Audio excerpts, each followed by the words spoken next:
Hi, how's it going? I'm Marlene. Thanks for wandering by. So, welcome back to another in the series of the final countdown.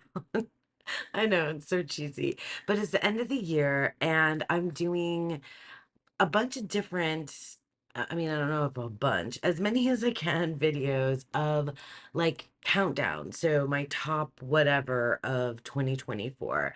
And I did the top 10 Oracle decks of 2024, and there'll be more deck videos coming, hopefully. But in the meantime, this is as you can see already from the thumbnail and the title, it's going to be my top fails and top wins.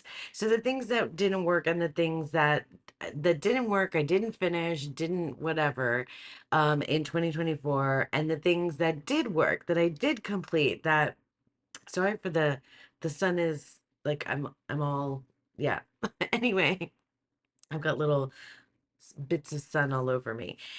Anyway, so the things that didn't work versus the things that did work, did complete, were a success, were big time wins. And then I think some of these things kind of fall kind of on both sides. You'll see. I made a bunch of notes. This is going to be a kind of a chatty video. So like, as everybody says, like grab a coffee or a drink or something and cozy up with me, and we're just gonna have like a chat about the top fails and top wins of my tarot practice. Really, these are practice based wins and losses throughout the year of 2024. So without like further preamble, let's just like go ahead and talk about it. Okay, so we're gonna do the fails first, and then we'll talk about the wins. Yeah, I think that's what we'll do. We'll talk about fails first, and then we'll talk about wins. So basically, the fails are the things that didn't work for me in the realm of my tarot and oracle practice and study, and like things to do with like this channel as well is in here. Okay, so the first three are kind of in the same boat realm, category. So I didn't know if I should separate them into their own separate things, but they are, I mean, it's studies basically. So so if you watched, if you've been with me for a little while and you watched, I made a video at the beginning of the year or at the end of last year where I set out my goals for 2024. I hope that that's not too distracting with the sun on my lips, or maybe it's cute. I don't know. Um, anyway, I made a video. I'll link it. I'll try to remember to link it down below of my goals for 2024. I wonder if I'm gonna make, sorry, this is gonna be rambly, so I apologize in advance. I wonder if I'll do that for 2025. Maybe, maybe not. I feel like I might want to not make like lists of specific goals, but I already know one thing that I definitely want to do next year, but I won't tell you right now because I might save it for later for a video. Anyway, I made a video. I didn't go rewatch that video. I know what my lists were. Anyway, I in that video I talked about the things that I wanted to study in 2024. And I wanted to do an alchemy study. That was one thing I wanted to do. And I got the alchemical tarot. Oh, I didn't bring it out here, but I'll post some pictures if I can for visuals along the way of this stuff. I wanted to study alchemy, and I guess maybe because of Thoth, and I mean, there's so many layers to tarot, and there's so many things that link alchemy to tarot. I mean, I know it's definitely in Thoth. I'm sure that there are symbols and things in Waite Smith as well. And then there's Robert M. Place, the alchemical tarot. There's a ton of alchemy decks out there, tarot and oracle. So I only got the alchemical tarot. I did not touch it one time in 2024. I might go back to this study, but I'm not really like, it's not calling to me right now. The other study, what am I? It's not like a alleged study, it's an actual study. So the other study that I did kind of start is a study of the Tarot de Marseille.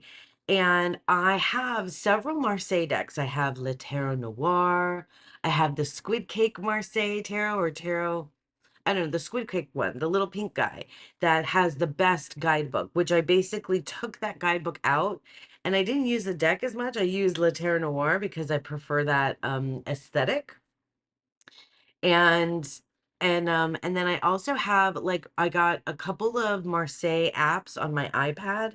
I still have Marseille decks on my wish list, on my tarot wish list. Like there's a tarot like a more classic looking tarot de Marseille, but it's like all it's the night tarot de Marseille, tarot de Marseille at night. That one.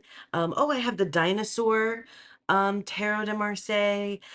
So I didn't really like deep dive Marseille. Like I spent some time doing readings and and reading the guidebook and really kind of like putting it together with numerology, which is really, I mean, not that it's the only, I don't know enough to say that that's what Marseille is, but I know that that's a big part of it. Those of you that really know might be yelling at me through the screen. But anyway, I this is a study that I did not complete. I really only half-assed, and I want to get to again, and I think I might. I think I might. Oh my gosh, this all the little sunbeams are really distracting, but it's kind of anyway, sorry. Okay, so those are so alchemical, alchemical tarot or alchemy didn't touch at all. Marseille, like a little teensy bit, but not much. And then the study that I kind of actually did, but here's the thing, I'm not sure if it's a system for me. So I studied Lenormand. Sorry, my face is itchy. I did study Lenormand. I learned, oh, but don't quiz me right now. I learned Lenormand. I think I can read Lenormand, but do I want to? I'm not sure. I'm trying to remember because like right now I feel like did I enjoy that? I think I enjoyed like some learning of it, but I'm not sure that Lenormand is for me. I think I'm too like it's too concrete or something, and I'm too much of an abstract ideating person. Like I want to look, I don't like, you know how people say like a fox is a fox is a fox, and the clouds are the clouds are the clouds a tree, like it means the same thing. And I'm like, but does it? Because like I mean, and maybe, Logan of Larkin Legend, they did a Lenormand series that I followed, and that's really where I learned a lot of the Lenormand. And also Lisa Pepez is doing a Lenormand study bit by bit. Um, but the thing about it is that I remember Logan saying they said that there's no like like you can do whatever you want. Like they gave us like the kind of like overview, very quick, like small bits and pieces of like what is traditionally accepted, how they read the cards, etc. And there's no like wrong way to do Lenormand, but I feel like if I'm looking at the symbol and kind of going everywhere all over the world with what the symbol means because I can't not like look at a like a garden and then the garden and then read into like a million different things that the symbol of the garden could potentially mean. It's hard for me not to like, I guess that's how I read, because that's how I read tarot, and Lenormand is not tarot. So I'm not sure if it's for me. I'm not sure if I'm too like, but I mean, I guess I do have my moments where I'm like solid. I had to change my voice where I'm like solid, and this is the one, the one way to read it. But I mean, I don't know if that's true for Lenormand, if there's only one way, and I don't think there is. But I feel incorrect if I'm doing it like And then at that point I have oracle decks that are like items, or I have um the tarot essentially. So I'm not sure if Lenormand is for me. I might circle back, revisit it again. Okay, so those are three things. Those studies just like didn't happen, barely happen, or maybe aren't, I realized are not my thing. So there's that. Then, okay, so now I'm gonna switch gears. Let me take a sip of coffee. I'm gonna switch gears and talk about something that has to do with the channel. Mm. So this year in 2024, I had a tarot burnout. And it wasn't like an overwhelm of like the amount of decks that I had. That's not what it was, because I know that that's real and happens for some people. It was just I was burnt out on like the tarot hobby in general, just like reading tarot, learning tarot, talking about tarot. Like I got burnt out on just in general. Why do I keep doing quotes? Like allegedly it's called tarot. No, that's not true. It's tarot, like, big, big capital letters, tarot, the topic. I was kind of burnt out. Like I love it, and it was breaking my heart, but I needed a break and a reset. But before that, I was trying out different things. Like before I really realized that like boom, burnout, was inevitable. I was like, well, maybe if I'm reading for other people, or maybe if I'm doing this, or maybe if I'm doing that, then I won't be so burnt out on it.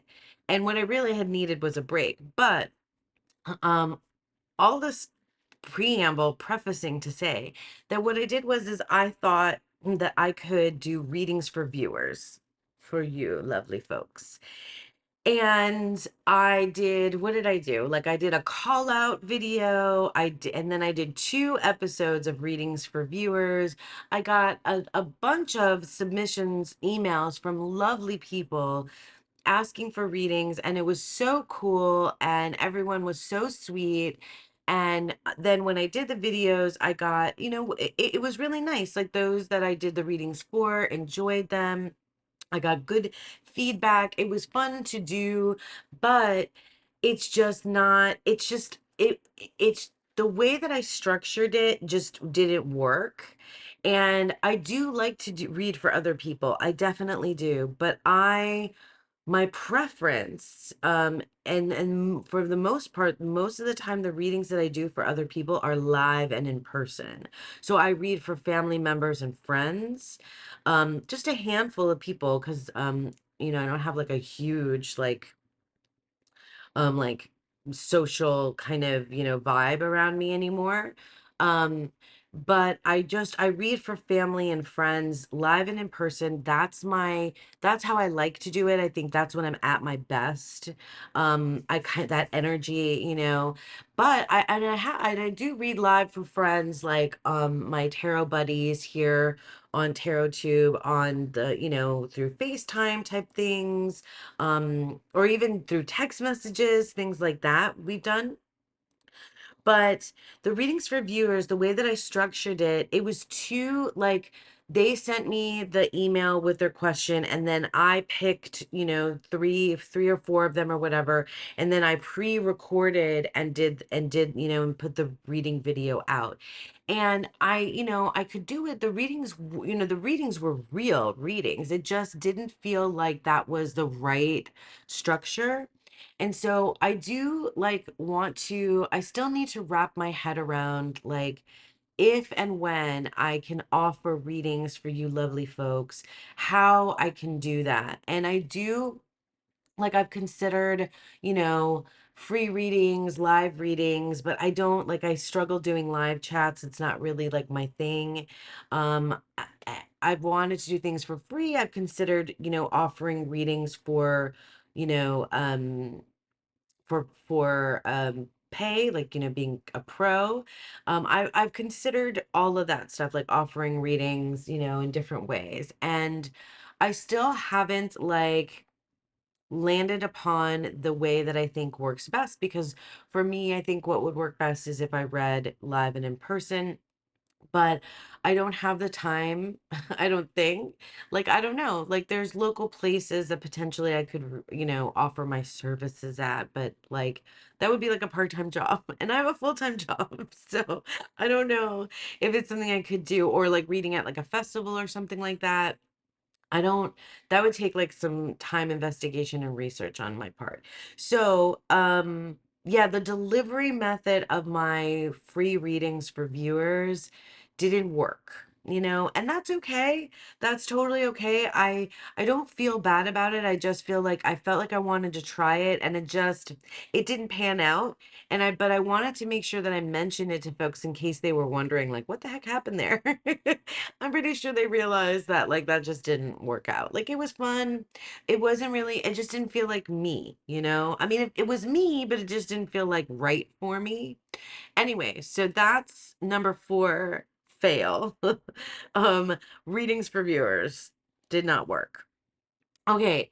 And then there's 2 more things on the fail, but like this number 5 is both a fail and potentially a win as well.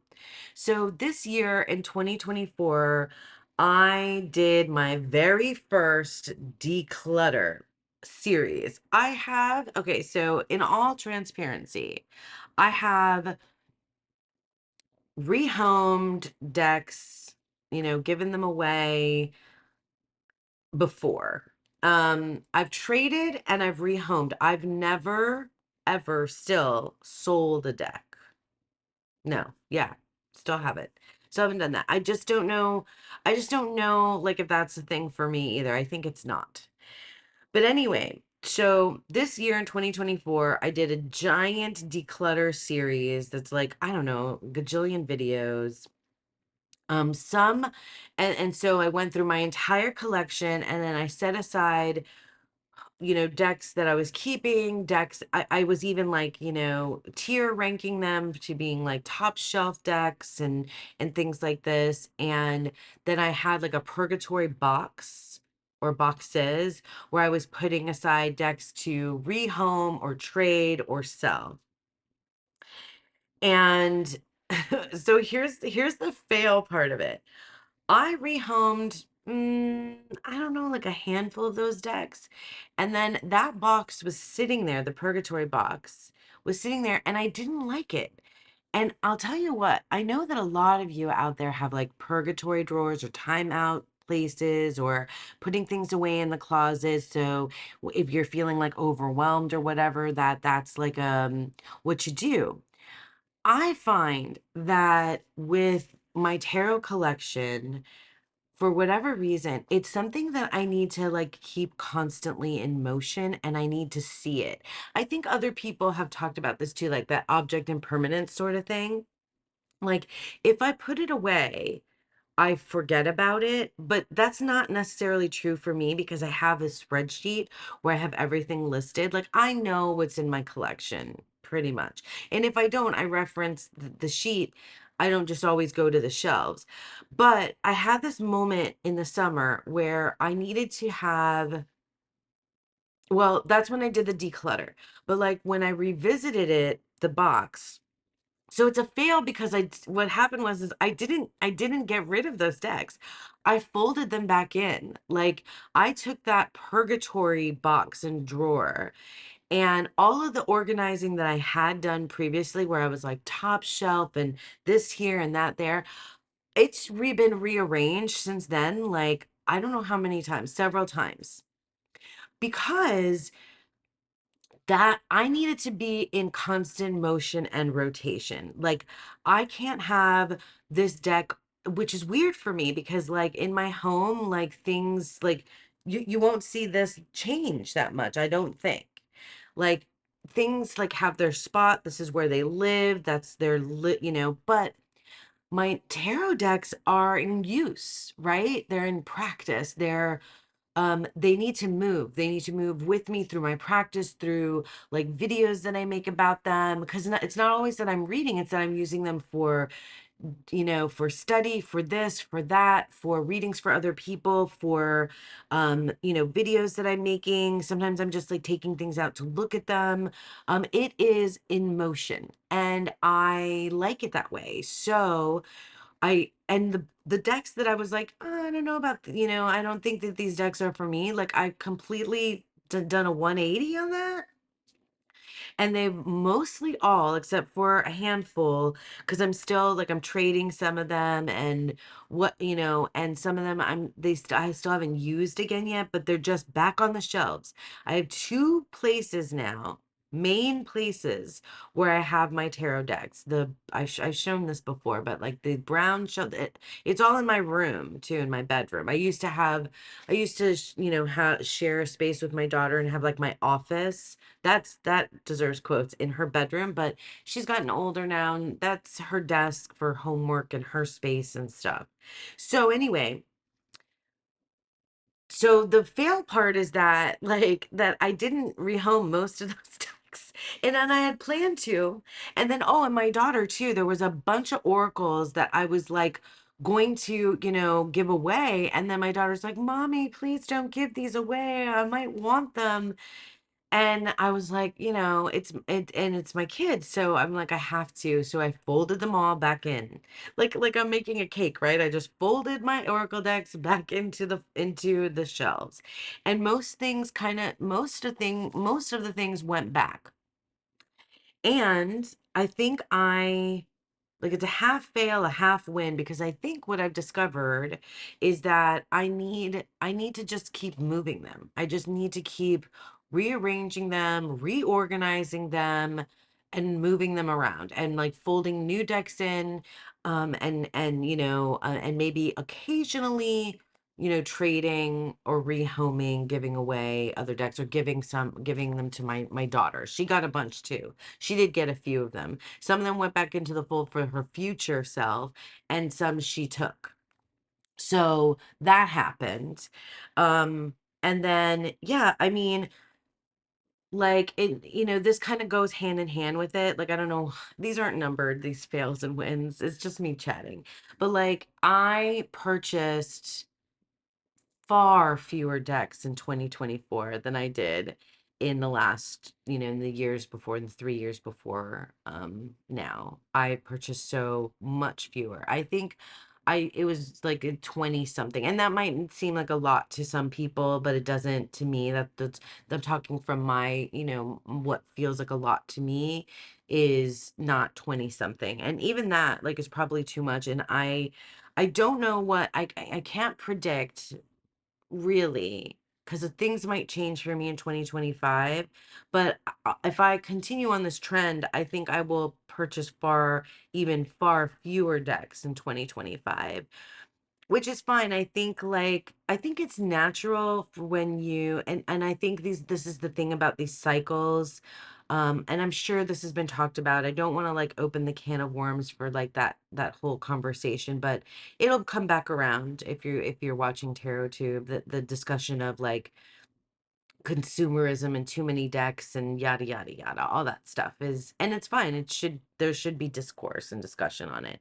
My personal feeling is that, when you discover something and fall in love with it, any hobby, be it tarot or fountain pens, or because that's another one that I've discovered, um, you invest in it, right? Like, and not you invest your time, you invest what money you can, or maybe sometimes even money that you shouldn't, into something, and you get, really into it. Some people do anyway. And so for a lot of us, we went on these like big binges of purchasing, and also if you're making content, then it's just another like reason to have more, right? And then I mean, I think for most folks, for me anyway, like the cycle of purchasing, like I got, it reached a point where my budget and my space kind of, it hit like at that point where I was like, okay, I think I'm good, at this space with it. And now it's just, it's kind of become like revolving, sort of thing. Where, and I know lots of folks do that where they sell and trade and rehome and then bring in new decks, and it's just kind of like their flow. I don't, definitely more can't come in than go out from my collection.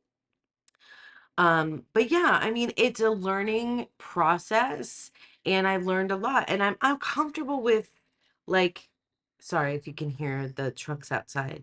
I'm comfortable with my collection where it is, and I know I couldn't even, have purchase a few, like have a few more decks and not feel like I'm not overwhelmed by the amount. Like the overwhelm when it happened came from like just the amount of time and mental space that I was giving to this one particular hobby, hobby practice, sort of thing.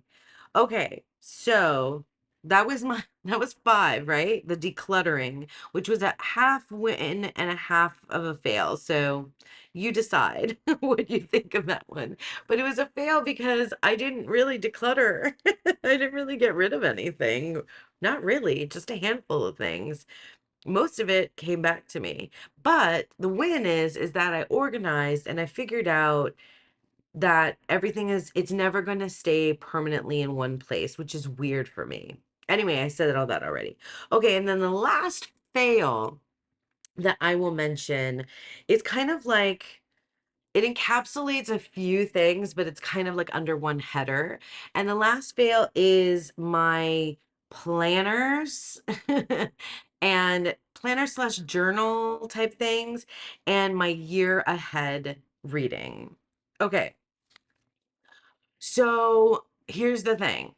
I don't think planners are for me. I don't think I'm a planner. I definitely do have like a calendar and a planner that I use for work. But like even with my family, I'm not a meal planner. I know that these are things that you're supposed to do or that help you like organize and budget and whatever, like meal plan and plan ahead for like appointments and this, that, and the other. I'm just not that person. I I do like, but I don't write it down. Like I keep everything kind of here. And if I do things sort of like digitally.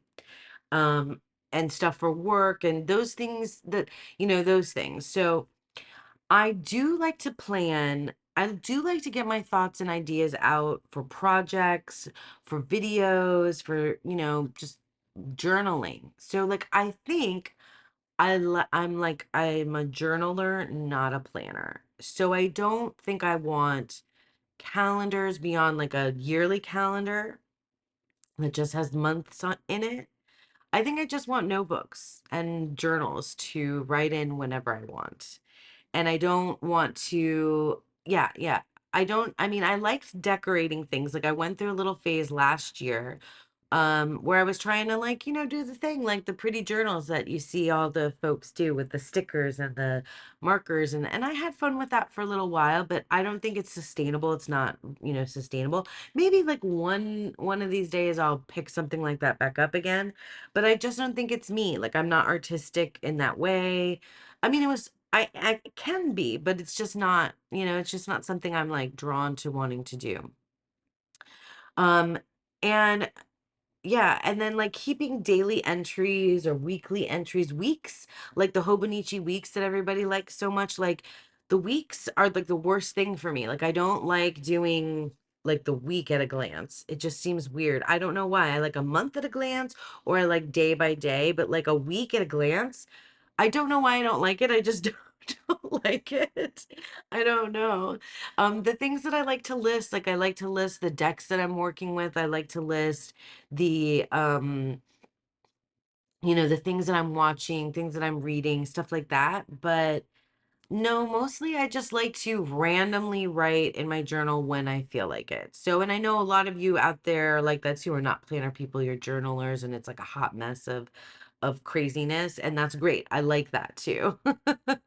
I like the hot mess of crazy journaling, but I also really love the aesthetic and artistic and wild different, planners and things. Like I'm a fan and I love, stationery and stuff like that. So I think that there's like something for everybody out there. And like I've been discovering, because it's so closely tied to tarot, the journaling bit, that that for me, it's really, and I bought cute stuff, and I did, and then, oh, and I tried to do digital journaling, and that was better. Like the card a day, I'll put a picture up of what that looked like. The card a day, I did several months. I think through June or July. I think I got through July, maybe. Every month, I did a card a day, and I liked that. I loved seeing, the visual of the cards. But like keeping up with the daily writing about it, I don't know. I just like, maybe I can keep just like a visual somewhere and just like notes. I know there's like ritual planner or something like that, where it's like pre-done like tarot readings, where you can put in stamps what you got, and then maybe make notes, maybe something like that I would enjoy, just because it's tarot, but not connected to anything else.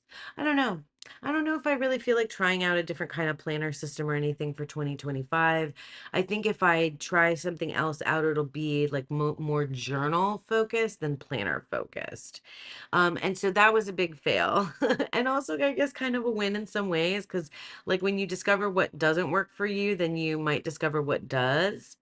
And then the other thing was my year ahead spread. So I know I have a picture of it, so I'll put it up. Dawn Michelle and I did year ahead spreads for each other, and I'm pretty sure that she didn't stick with hers either. I don't think she looked at it again. I think sometimes I mentioned it to her and she's like, "Oh yeah, that." So and I knew she was kind of off year ahead spreads anyway. But so for me, I had not, I think I tried to do year ahead last year as well, and I think that's just a practice that doesn't work for me either, because my journal is not like really staying focused, or like really being like a monthly sort of thing. Or it didn't last. Like I did half the year. I guess I did. I mean, well, the part of it that was really cool was that I used the tarot and oracle that I got for my year ahead, and I wrote like a kind of like a poem, like a one sentence phrase for I'll see if I can find that and, and put that up there too. Um it's in a journal somewhere. It's in like a notebook somewhere. That's the thing. Like I didn't I started using other journals, and like that where I wrote that just like got lost in the mix. I think it's in the blue one somewhere. I'll find it. I'm not like scattered. Like I'm not, maybe I am. Maybe I am scattered. I'm not scattered like this. I am an organized person, I promise. But anyway, that was cool. That part that I did, that I wrote like the poem of it. And that's something that I'd like to revisit. Maybe I'll do something like that again. And I'll try to keep the poem that I write, the sentence that I write for every single month somewhere else. But where? Where do I keep it that I will always refer back to? I don't know. I need to have a journal that's big, that I use, that lasts with me the whole year. But then the thing is that with journals, another thing, see, like this one, this is where I have my notes. This journal contains months from last year, maybe the year before. Like I have a ton of journals, and I was trying not to buy anything new when I hit a certain point in the year. And I was just filling in journals from the past. And I'm still like, I don't think I want to buy anything new. I think I want to fill in all the journals that I have before I buy anything new. So I don't know. Maybe if you guys have ideas on like where I can keep, maybe on my phone somewhere, maybe on my desktop computer somewhere, maybe on the refrigerator, maybe like something I could frame. I don't know. Let me know, because if I do a year ahead reading and spread for 2025, I want that poem, allegedly, sorry. I want the poem, the piece that I write, to land somewhere. Maybe I'll keep it in like with my poetry files. Maybe that's where it would get categorized. Let me know if you have ideas about that, because I don't reference the year ahead like the way I think it's supposed to. I think what I really liked about it was the poem that came out of it, the writing that came out of it. And then I think I could read that and look at it, look back on it, like reflect upon it, which I think is what I'll do, is reflect upon that and reflect upon this year rather than look at it month to month. Anyway, so that was a fail. The year ahead reading was a fail. The poem is a win, except where the heck is it? And I shall find it. Okay, so those are the fails. Although, like, I'm saying the word fail. Oh God, what's wrong with me? The air quotes today. I'm saying the word fail, but I'm really thinking of it as like sorry, I'm getting distracted by myself. I'm really thinking of it as just like a lesson, like a learning experience, a lesson in what works and doesn't work. So it's not so serious. I want you to be, I don't want you to feel bad for me because I don't feel bad for me. All right. And especially not if my hair is crazy. Sorry. I'm gonna talk about the things that are the wins. So I've got 6 of them as well. All right. So, and I think I've kind of already talked about some of these, but anyway. But first, the thing that was one of the biggest wins in 2024 in terms of my practice was the Decan Walk series. So, I started, if you don't know, I started a Decan Walk in 2023 and I completed it in March of 2024 this year. So a decan is a part of a zodiac sign, and they're broken into 3 parts, and it's basically where tarot and astrology meet up. One of the places in the minor cards where tarot and astrology meets up, and you can walk the whole wheel of the year.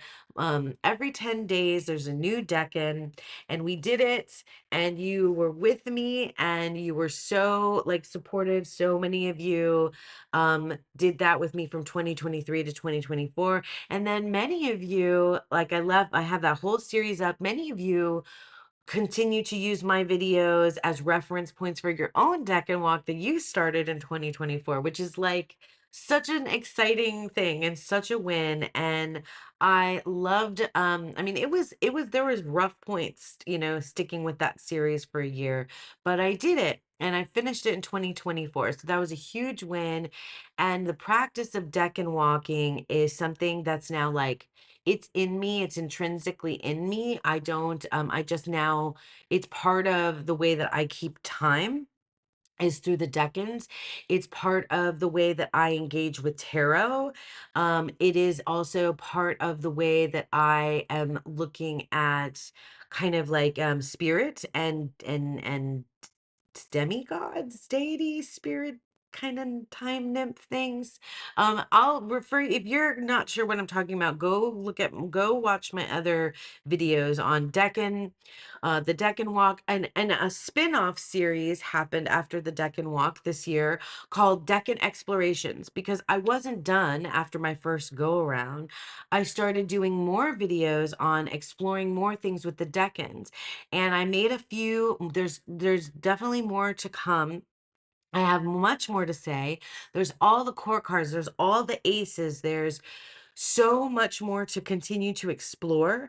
And yeah, so that happened. That was such a win. And then also another win, the second win is kind of piggybacking off of the first one is I did it. I made a deck and walk spread book with the help of my friend Don Michelle, who's an amazing designer.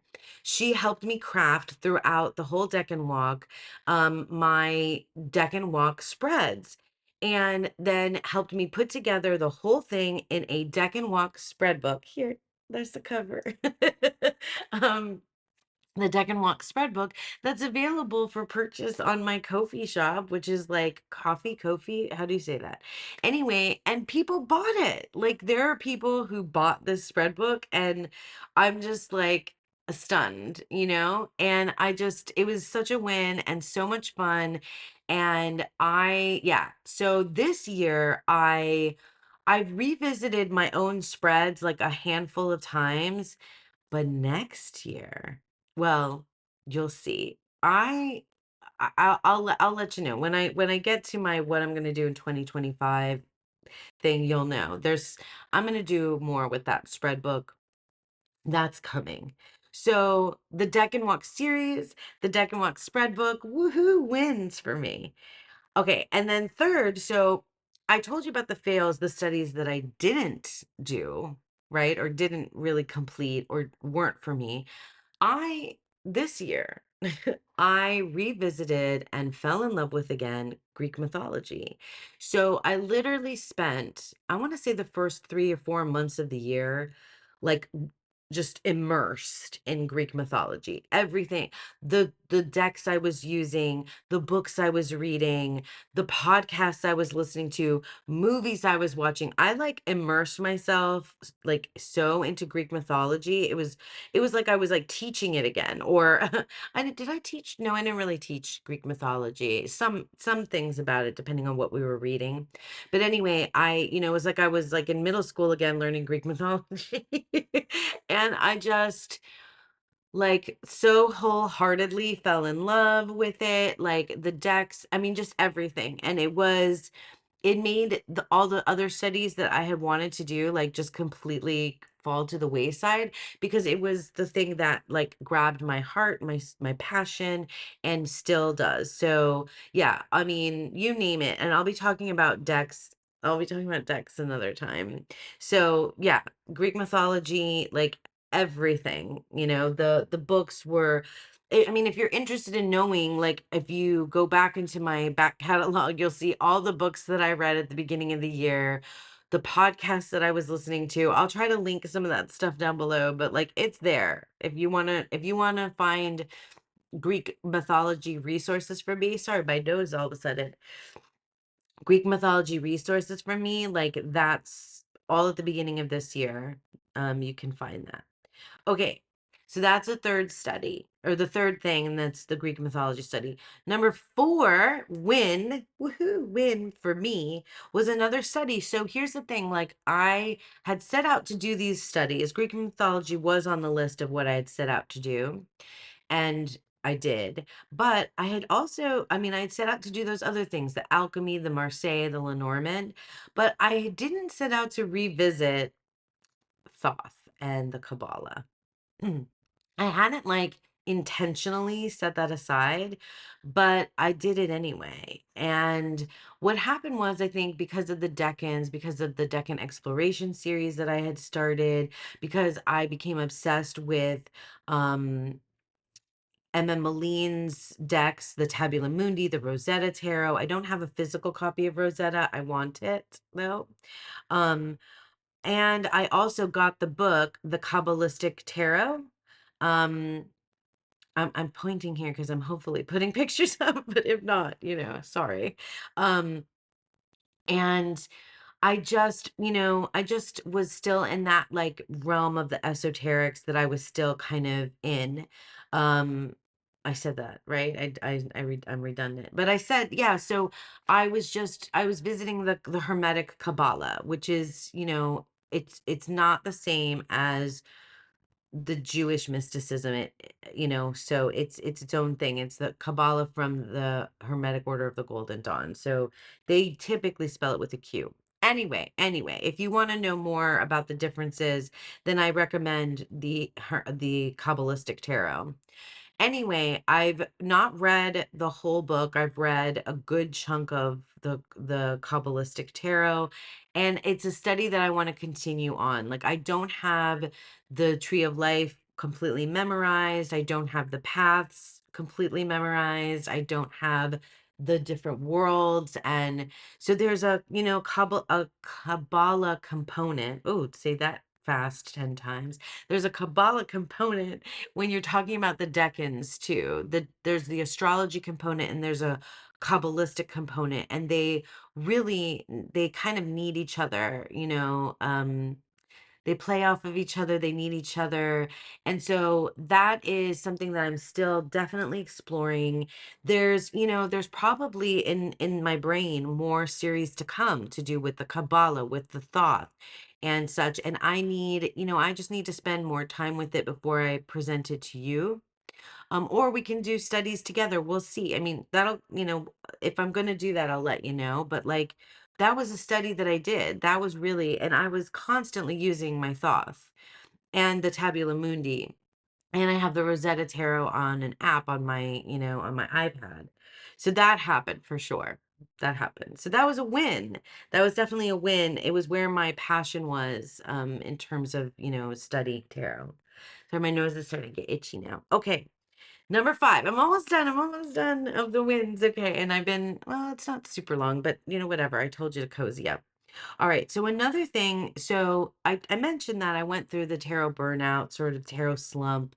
And when I did, I kind of reached out to other hobbies of mine to comfort me, because that's what I often use tarot for. It was a hobby that really like made me feel good, so when I was taking a break from tarot, I sort of like leaned in harder into my other kinds of hobbies. And one of them is puzzles. So I won't talk too much about the YouTuber, because I'm going to do another video, because someone asked me to do a video of top YouTube channels that I watch. Anyway, puzzles. So I'll try to put up different pictures of puzzles that I did. Starting like somewhere in the summer, I was doing maybe like one puzzle a month, and they are either 500 piece or 1,000 piece puzzles. And I really love the brand Ravensburger. But I did other ones. And yeah, there's just soothing, calming. I was listening to lots of music while I was puzzling, and just love it. And I'm still currently, I showed you that I'm doing my December puzzle, which is hard, okay? It's sitting over there. I didn't do enough sorting at the beginning. It still needs lots of work. But when I want to chill, I'll do that. And the other big win for this year, and I'm going to make a separate video talking about books, because I'm going to have my top reads of 2024 as well in a different video. But in this video, I just will tell you that it's a win, because I hadn't been reading fiction for years. Like mom life, and I just was like reading made me too tired when I was, when my daughter was younger. It was just like, it's not, and working full time, like I could never find time to read. My brain couldn't focus. I started reading nonfiction again, with tarot. But anyway, this year, like the world of reading fiction exploded for me again. I started watching booktubers. Started keeping, track of my stuff on Goodreads. I read 60, 50 something, I don't know my stats yet, but I will. You look for if you're interested in my reads, look for those stats coming up in another video. But like reading, man, I'm just loving reading again, and mostly literary fiction has been my jam. I've been trying to branch out to other genres. I'm playing around with romantasy right now. We'll see if that's for me.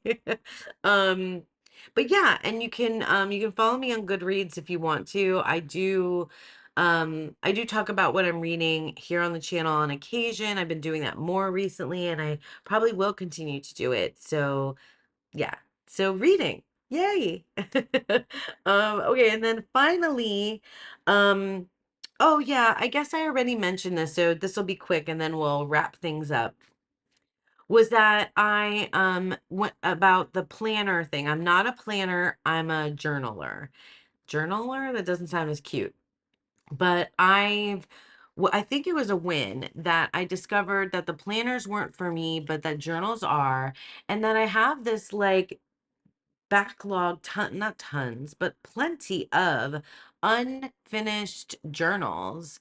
And I know for some folks that that could be really rough because you have, having stuff from a different month in different months in a journal could probably like I could understand how that could make you like uncomfortable in a like organizational way. But I think it's great that I'm going back and like completing these journals. Like I'm almost like I've got just a handful of pages left, and I think that'll be it for December. But I might leak December into another notebook. And I'm probably, if I'm going to buy more notebooks, it'll be, fountain pen friendly ones. But I want to try to finish the things that I have first. I have a couple fountain pen friendly notebooks still that I haven't filled all the way through.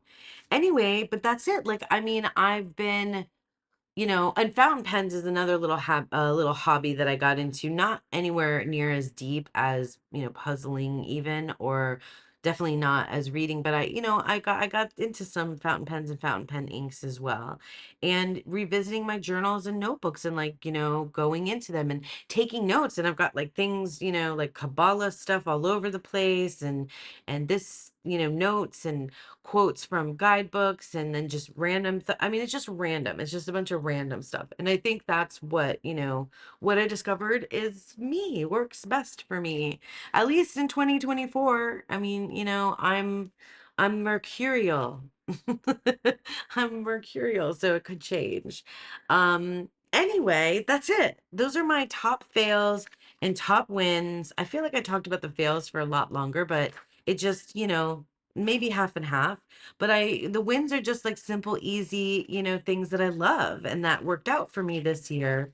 In terms of practices, I stuck to, some like some of my tarot practices as well.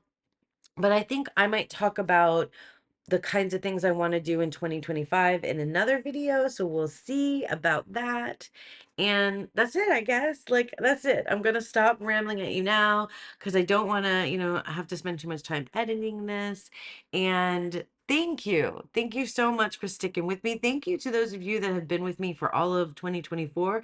Thank you to those of you that have been with me since I started. Like, that's awesome. Yeah, it's 3 years now. Did I celebrate 2 years or 3 years? See, now I can't remember.